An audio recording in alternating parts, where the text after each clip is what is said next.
Assalamualaikum warahmatullahi wabarakatuh. Alhamdulillahirabbil alamin. Wa bihi nasta'inu ala umuri dunya waddin. Assalatu wassalamu ala asyrafil anbiya'i wal mursalin nabiyina Muhammadin wa ala alihi wa sahbihi ajma'in, amma ba'd. Kita memasuki bab ke-6 dari Kitabul Qasamah, yaitu babu ma yubahu bihi damul muslim. Bab sesuatu yang karenanya yubahu, dibolehkan, damul muslim, darah seorang muslim, yakni membunuh seorang muslim. Jadi sesuatu yang karenanya darah seorang muslim jadi halal. Nah, hadisnya saya langsung ke matanya saja. An Abdullah, dari Abdullah yakni Ibnu Mas'ud radhiyallahu anhu qala Rasulullah sallallahu alaihi wasallam la yahillu damu mri'in muslimin. Tidak halal darah seorang muslim yashhadu an la ilaha illallah wa anni rasulullah, yang telah bersyahadah bahwa tidak ada ilah, tidak ada yang berhak disembah kecuali Allah, wa anni rasulullah, dan bahwa aku adalah Rasulullah, illa bi ihda thalath, kecuali dengan salah satu dari 3 hal, salah satu sabab dari 3 hal. Yang pertama, ats-tsayyibuz zani, orang yang sudah pernah menikah berzina. Yang kedua, wan nafsu bin nafsi, jiwa karena jiwa, yakni dibunuh karena dia membunuh satu jiwa atau dalam rangka menjalankan hukum qisas. Yang ketiga, watariku lidinihi al mufariqu lil jamaah, dan yang meninggalkan agamanya yakni murtad, dan al mufariq, yang meninggalkan, yang keluar dari jamaah. Jamaah apa ini nanti kita bahas. Baik, kita lihat lagi dari awal. Tidak halal darah seorang muslim. Jadi darah seorang muslim itu harus kita hormati. Kayak dalam khutbah wada Rasul, ala inna amwalakum haram wa dima'akum haram, dan seterusnya. Ketahuilah bahwa harta kamu haram, darah kamu haram, yakni tidak boleh saling merampas harta, tidak boleh saling menumpahkan darah, dan seterusnya. Ya, harus dihargai itu Bapak. Nyawa seorang muslim nggak boleh ditumpahkan. Nah, kecuali 3 sabab. Salah satu dari 3 sabab. Di sini ditekankan, jadi yang yashhadu an la ilaha illallah wa anni rasulullah, itu untuk takkid saja, untuk menguatkan seorang muslim, yaitu yang bersyahadah bahwa tidak ada ilah kecuali Allah dan bahwa aku adalah Rasulullah. Illa bi ihda thalath, kecuali karena salah satu dari 3 hal. Yang pertama, ats-tsayyibuz zani. Kalau sudah diberlakukan hukum Islam, hukum Allah, orang yang berzina kalau dia belum pernah menikah, itu seperti di Al-Quran, az-zaniyatu waz-zani fajlidu kulla wahidin minhuma mi'ata jaldah.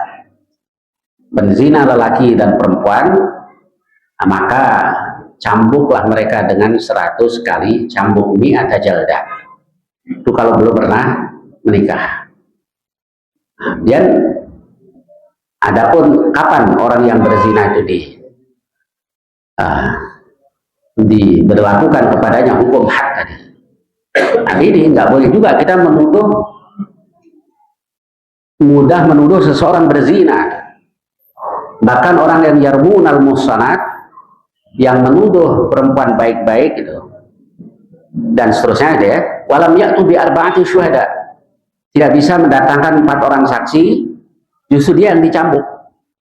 Fajriduhum thamanina jaldah, cambuk mereka 80 kali cambuk. Jadi ya tidak mudah kalau karena apa namanya kepergok gitu ya. Nah, mungkin lah woi, nih ada orang zina. Baru nyari teman 4 orang buat nyaksiin, dia udah lari, udah kabur. Nah, kemudian ada beberapa kejadian di zaman Nabi itu orang mengaku kayak Ma'iz. Lalu orang perempuan yang datang kepada Rasul itu, nah, bahwa dia hubla minaz zina, dia hamil karena zina, dan dihukum rajam oleh Rasul karena dia sudah pernah menikah. Sama sebetulnya yang ada di dalam Taurat juga sama, bahwa kalau sudah pernah menikah berzina itu dirajam sampai mati. Itu yang ada orang Yahudi berzina. Pendeta-pendeta Yahudi katakan, datang aja ke Muhammad, nanti kalau dia putuskan dicambuk, terima.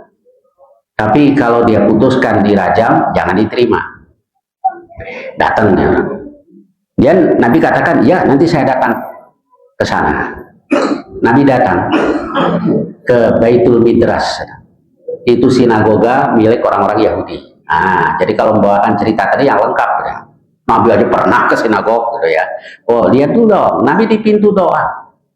Lalu apa yang dilakukan oleh Rasul? Nabi bertanya, "Anshudukum billadzi anzalat Taurat ala Musa." Aku bertanya kepadamu dengan nama Allah yang telah turunkan Taurat kepada Musa. Yang ada di dalam Taurat itu dicambuk apa dirajam? Ini buat sayyib, buat orang yang sudah menikah berzina. Semua yang ada di sinagoga tadi katakan dicambuk. Tapi ada seorang pemuda yang diam. Ditanya lagi oleh Rasul, "Anshudukum billadzi anzala Taurata ala Musa." Aku bertanya kepada kamu dengan nama Allah yang telah turunkan Taurat kepada Musa, sampai 3 kali. Semua katakan dicambuk. Nah, pemuda yang diam tadi dipanggil oleh Rasul. Kenapa kamu diam? Dia katakan begini. Jadi sebetulnya yang ada di dalam, karena engkau bertanya kepada kami dengan nama Allah yang telah turunkan Taurat kepada Musa, saya jawab yang sejujurnya, bahwa di dalam Taurat raja kalau sudah pernah menikah. Kok bisa jadi cambuk? Lalu dia cerita, dulu ada keluarga raja kami yang berzina. Si raja tidak menerapkan hukum rajam, padahal dia sudah pernah menikah, dicambuk saja. Kemudian ada salah seorang dari masyarakat biasa yang berzina. Si raja mau berlakukan hukum rajam. Keluarga tadi nggak kasih, jangan. Kalau keluarga kami dirajam, keluargamu dulu yang berzina tempo hari, rajam dulu, baru keluarga kami. Akhirnya si raja nih, dia gini aja deh, kita paketan deh, hukum rajam kita hapus, diganti saja dengan cambuk. Jadi model-model begini mah dari dulu sampai sekarang juga sering terjadi kayak gitu ya. Dia aja lah, disumpal mulutnya pakai ini apa? Pakai duit gitu. Udah diem udah, tadinya ngomong A sekarang jadi B gitu. Itu biasa tuh. Nggak kaget kalau lihat fenomena-fenomena begitu. Nah, si raja tadi akhirnya begitu. Dia gini aja deh, kita ganti dengan cambuk. Oke deh. Nah, sejak itu maka hukum rajam dihapus. Jadi hanya hukum cambuk. Siapa pemuda yang jujur tadi? Itulah Abdullah bin Salam. Abdullah bin Salam. Baik, sekarang jangan dipelintir-pelintir apa kisah tadi. Rasul aja datang ke sinagog, tar dulu dong. Rasul ke sinagog bukan untuk merayakan hari raya mereka, bukan. Untuk menelanjangi kebohongan pendeta-pendeta Yahudi tadi. Bahwa yang benar ternyata hukum rajam. Jadi karena orang suka ini ya, kisah-kisah itu dipelintir-pelintir untuk tujuan tertentu. Baik, saya lanjutkan. Jadi sama sebenarnya dalam Islam juga sama. Yang seorang boleh dihilangkan nyawanya kalau dia at-thayyibuz zani, sudah pernah menikah, dia berzina. Wan nafsu bin nafsi. Jadi dibunuh karena dia menghilangkan nyawa dengan nyawa, jiwa dengan jiwa, itu maksudnya itu. Nah, itulah hukum kisos. Yang sesungguhnya hukum kisos itu tergantung keluarga korban. Kalau nyawa ya nanti ya, kalau masih hidup ya tergantung korban. Kalau korban atau keluarga korban menuntut hukum kisos, maka harus diberlakukan hukum kisos. Tapi kalau keluarga korban atau korban menuntut dia atau denda, ya denda. Nah itu, nah ini yang kembali di bab sebelumnya sudah kita kaji tentang Rubaiyah itu, bibi dari sahabat Anas bin Malik yang mematahkan gigi seorang perempuan. Lalu keluarga perempuan tadi menuntut hukum kisos. Nah, kemudian di Sahih Muslim yang mengatakan wallah, demi Allah, nggak akan dipatahkan gigi Rubaiyah itu saudara perempuannya. Tapi kalau kita lihat di Sahih Bukhari itu saudara lelaki yaitu Anas bin Nadhr, paman dari Anas bin Malik. Kok bisa? Ya biasalah orang kadang suka apa salah, baru ada kejadian tadi itu beritanya juga sudah apa? Sudah beda-beda. Nah, jadi cuman itu saja ininya. Kalau di Bukhari itu Anas bin Nadhr. Insya Allah yang lebih pas itu Anas bin Nadhr. Nah, ya Rasulullah, gigi saudara saya dipatahkan. Ya Anas, kitabullah al-qisas. Wahai Anas, ketetapan Allah atau dalam kitab Allah adalah kisos. Wallah, demi Allah, tidak akan dipatahkan gigi Rubaiyah. Dia sumpah gitu. Tahu-tahu keluarga korban memaafkan. Nah, dia Nabi katakan, di antara para hamba Allah itu ada orang yang kalau bersumpah dengan nama Allah, lau aqsama 'ala Allah la abarra. Kalau dia bersumpah dengan nama Allah, dia kabulkan. Di antaranya Anas bin Nadhr. Kalau ada sekarang mah kita pada datang ya, sumpahin dong biar gue masuk surga, sumpahin dong biar dapat duit banyak, ada seterusnya. Sumpahnya dikabul oleh Allah. Ya mana ada sekarang ya, yang sumpahnya kayak begitu. Belum tentu juga. Di hadis Bukhari Nabi katakan ada orang mungkin yang dipandang sebelah mata, tapi sebenarnya sekali bersumpah dikabul oleh Allah. Rubba asyata akbar. Ada orang yang kusut berdebu, ditutupkan pintu, mau bertamu orang nggak mau terima, ya kayak begini mau bertamu. Paling minta sumbangan gitu ya. Jadi ya ogah, orang ogah. Tapi lau'at sama Allah abarroh. Kalau dia bersumpah dengan nama Allah, Allah akan kabulkan sumpahnya tadi. Baik, ini sedikit saya nyimpan sedikit tentang Anas bin Nadhr tadi. Kok dikabulkan ya sumpahnya oleh Allah? Dia sumpah itu atau keluarga korban memaafkan. Jadi ya sudah, hanya diat saja. Jadi nggak minta dihukum kisos. Jadi sebenarnya hukum kisos itu tergantung korban atau keluarga korban. Tapi orang udah takut. Dan sebetulnya kalau diberlakukan hukum kisos, urusannya selesai. Anda minta dihukum balas, nggak, saya diat aja. Ya udah dibayarkan diat, selesai. Tapi kalau tidak, urusannya nggak selesai. Dia dibunuh, dia dipenjara. Lo tahu nggak tuh yang bunuh bapak lo dulu, orangnya tuh dia keluar dari penjara, ngancem dia tetap dendam. Lihat orang itu dia nggak kuat, bunuh lagi, terus gitu Pak. Jadi nggak selesai urusannya. Tapi kalau diberlakukan hukum kisos itu selesai. Maka Allah katakan walakum fil kisosi hayatu ya ulil albab. Bagi kamu dalam menjalankan hukum kisos itu ada hayat, ada kehidupan, jaminan kehidupan. Wahai ulil albab. Ulil albab itu orang-orang yang punya albab. Albab itu jamak dari kata lubbun. Lubbun itu inti.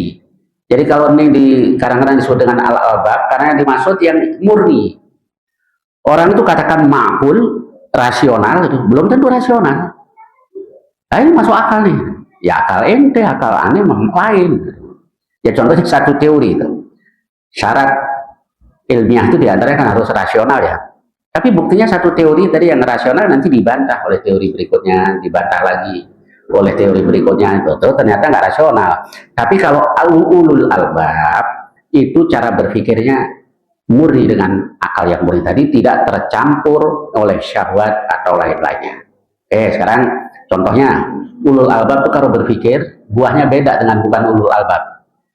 A'udzubillahi minasyaitonirrajim. Inna fi khalqis samawati wal ardi wa ikhtilafil laili wan nahari la ayatil liulil albab. Sesungguhnya dalam penciptaan langit dan bumi, pergantian malam dan siang adalah ayat-ayat. Buat siapa? Buat ulil albab. Jadi nanti sama-sama berpikir itu buahnya beda. Kalau ulil albab Nah, itu buahnya apa? Rabbana ma khalaqta hadza batila. Wahai Tuhan kami, Engkau tidak ciptakan ini semuanya sia-sia. Ini ulul albab. Karl Marx itu juga pakai akal dia, itu menurut dia itu rasional. Kesimpulannya ya tidak ada Tuhan, hidup materi, tidak ada Tuhan, hidup materi. Jadi ya ateis, materialis, nah, itulah Pak, sama-sama berpikir buahnya beda. Nah, tentang hukum kisos juga begitu. Kalau yang berpikirnya asalnya Islam itu sadis, biadab, orang membunuh masa dibalas dengan hukum bunuh. Nah, Allah ajarkan kita pakai pikiran dengan cara yang benar, akal yang benar, yang murni. Kalau diberlakukan hukum kisos itu ada jaminan kehidupan hayat di negara manapun. Kalau benar-benar ini diterapkan hukum kisos, maka bisa apa? Al-hayat tadi bisa dijaga. Bukan berarti tidak ada kejahatan sama sekali. Selagi ada syaitan, selagi ada nafsu, ya orang tuh masih ada yang berbuat jahat. Tapi kan bisa diminimais tadi apa? Kejahatan khususnya pembunuhan tadi.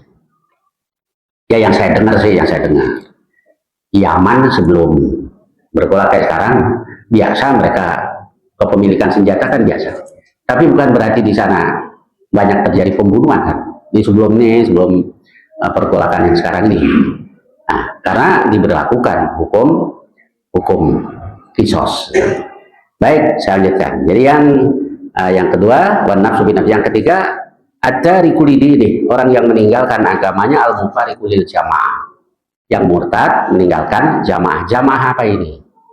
Ada juga di antara kita yang karena takut kehilangan jamaahnya tuh, halal darah lo keluar dari jamaah pengajian ini atau jamaah organisasinya. Jamaah bukan itu. Jamaah di situ jamaatul muslimin. Jadi kafir murtad al-mufariqulil jamaah meninggalkan jamaatul muslimin bergabung dengan orang kafir. Jadi sama-sama memerangi umat Islam. Nah, inilah yang halal darahnya kalau karena tiga sebab ini. Baik, kemudian hadis yang nomor 26 itu dari An Abdillah.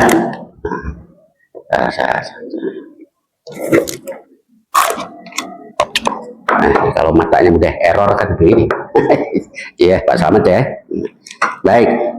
Ada yang 26 an Masruq an Abdillah, dari Masruq dari Abdullah yang Abdullah bin Mas'ud. Kalau dia katakan, qama fina Rasulullah sallallahu alaihi wasallam faqala. Rasul berdiri di tengah-tengah kami.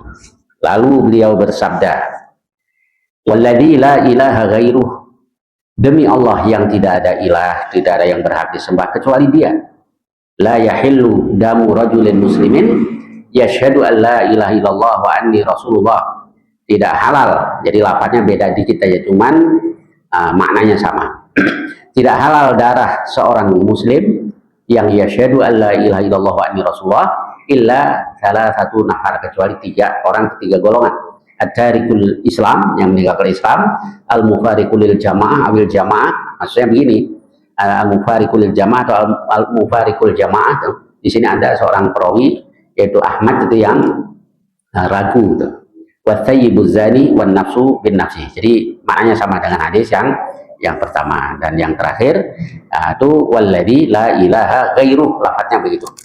Walladzi, demi yang tidak ada ilah kecuali Dia. Baik, bab yang ketujuh, babu bayani ifmi man sannal qatla. Bab keterangan tentang dosa orang yang mengajarkan, mencontohkan pembunuhan. Yang mencontohkan pembunuhan, sana kan berikan tuntunan pembunuhan.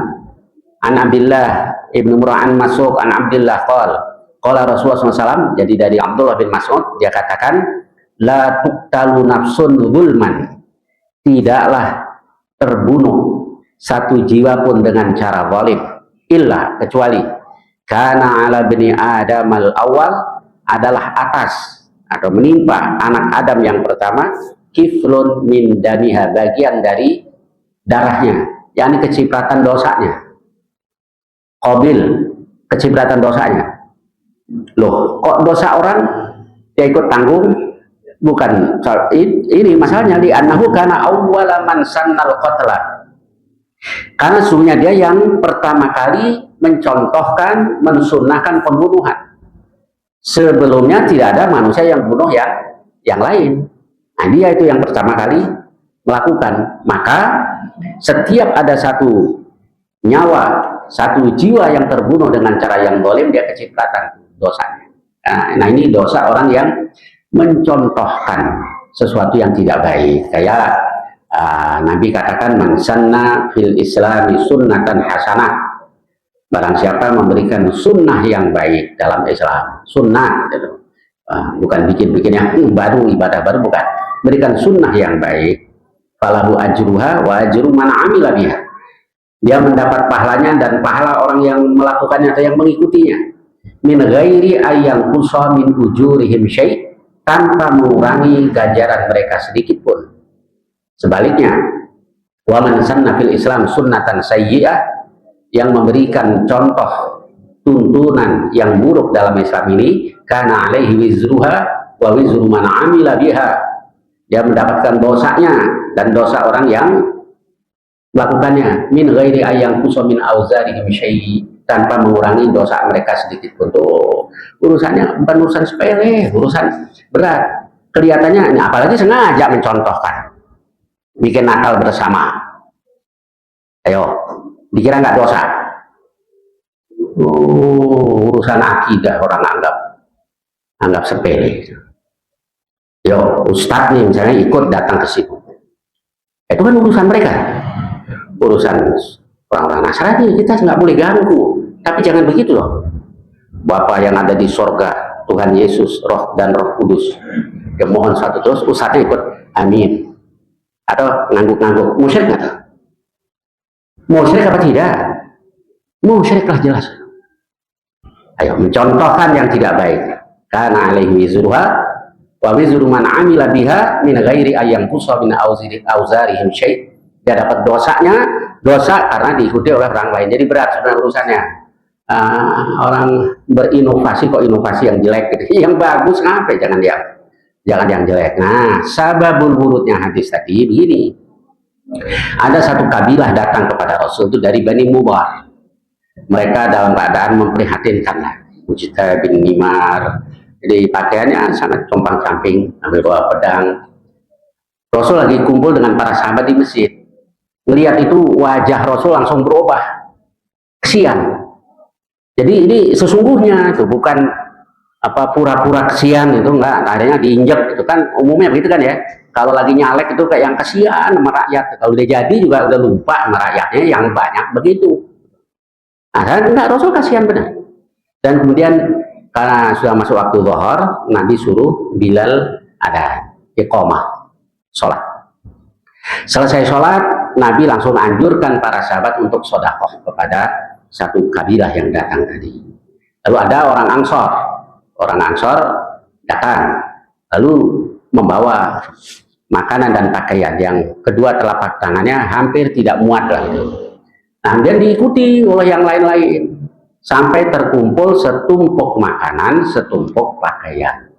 Nah, di situ wajah Rasulullah SAW berseri-seri. Kemudian Nabi katakan itu tadi, man sanna fil Islam sunnatan hasanah, dan seterusnya, yang memberikan tuntunan sunnah yang baik dalam Islam, dia dapat pahalanya, pahala juga orang-orang yang mengikutinya, min ghairi ayyang qusa min ujurihim syai', tanpa mengurangi ganjaran mereka sedikit pun. Jadi kasusnya tadi sodakoh, bukan bikin-bikin ajaran agama, tidak. Sodakoh memang diperintahkan oleh Allah, cuma ada yang memulai tadi. Nah, itu yang ganjarannya Masya Allah. Ya kayak kita datang di satu daerah, di situ belum ada musola, kita mulai wakaf tanah, diikuti orang lain, Pak saya punya pasir, dibawa ke situ, saya punya batu bata, dibawa ke situ, terus sampai berdiri musola. Jadi yang kita lakukan tadi, satu berbuat baik karena kita wakaf, yang kedua karena kita mencontohkan dan diikuti oleh banyak orang. Tapi kalau kita membuat sunnah yang tidak baik, kemaksiatan, kemusyrikan atau lainnya, ya dosanya bertambah-tambah nanti. Baik, jadi ini tentang Qabil yang pertama kali mencontohkan pembunuhan dan setiap kali ada satu jiwa yang terbunuh secara zalim, maka dia kecipratan dosanya. Baik, kemudian bab berikutnya, babul mujazati bid-dima'i fil akhirah wa annaha awwalu ma yuqda fihi bainan nas yaumal qiyamah. Jadi yang pertama kali diputuskan di yaumul qiyamah nanti di antara yang menyangkut hubungan agami itu adalah urusan darah. Kan ada hadis yang itu as-shalah, itu hubungan kita dengan Allah. Tapi kalau dengan sesama para hamba Allah, darah dulu. Maka jangan anggap urusan kecil. Baik, hadisnya dari Abdullah, yakni Ibnu Mas'ud qala Rasulullah SAW, awwalu ma yuqda bainan nasi yaumal qiyamati fid dima. Yang pertama kali diputuskan perkaranya di hari kiamat adalah tentang darah. Baik, kemudian ya hadis yang berikutnya ya sama, itu dari Abdullah bin Mas'ud ani Nabi SAW bimithli. Ghairu anna ba'dahum qala an Syu'bah yuqda wa ba'dhum qala yuhkamu bainan nas. Jadi ada sedikit lafaz yang beda saja. Yang dari Syu'bah itu yuqda, diputuskan perkaranya. Sebagian lagi katakan yuhkamu, sama saja artinya, bainan nas, di antara manusia. Baik, saya kira hadisnya sampai dengan hadis ini. Insyaallah kita lanjutkan yang akan datang. Barangkali ada pertanyaan-pertanyaan tentang hadis-hadis yang kita baca tadi, kita bahas saja, atau lainnya yang saya bisa, silakan. Tafadhalu.